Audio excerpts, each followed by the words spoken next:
కుప్పం బహిరంగ సభకు ముందు ముఖ్యమంత్రి చంద్రబాబు శాంతిపురం మండలం జల్లిగానిపల్లిలో అర్ధాంతరంగా నిలిచిపోయిన హంద్రీనీవా పనులను పరిశీలించారు. గత వైకాపా ప్రభుత్వ హయాంలో ఆగిపోయిన కాలువ పనుల వివరాలను అధికారులను అడిగి తెలుసుకున్నారు.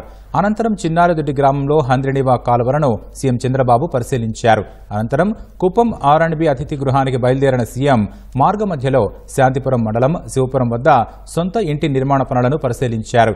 ఇంటి పనులు జరుగుతున్న తీరును అడిగి తెలుసుకున్నారు. ముఖ్యమంత్రి పదవి చేపట్టాక తొలిసారి కుప్పం వచ్చిన చంద్రబాబుకు ఉమ్మడి చిత్తూరు జిల్లా ఎమ్మెల్యేలు, పార్టీ నాయకులు, కార్యకర్తలు, అభిమానులు ఘన స్వాగతం పలికారు. బెంగళూరు నుంచి హెలికాప్టర్లో చంద్రబాబు కుప్పం చేరుకున్నారు.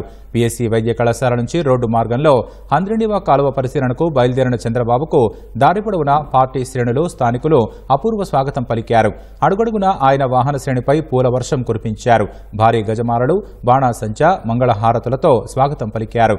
పార్టీ కార్యకర్తలు, అభిమానులు చంద్రబాబు కాన్వాయ్ వెంట బైక్లతో భారీ ర్యాలీగా కదిలారు.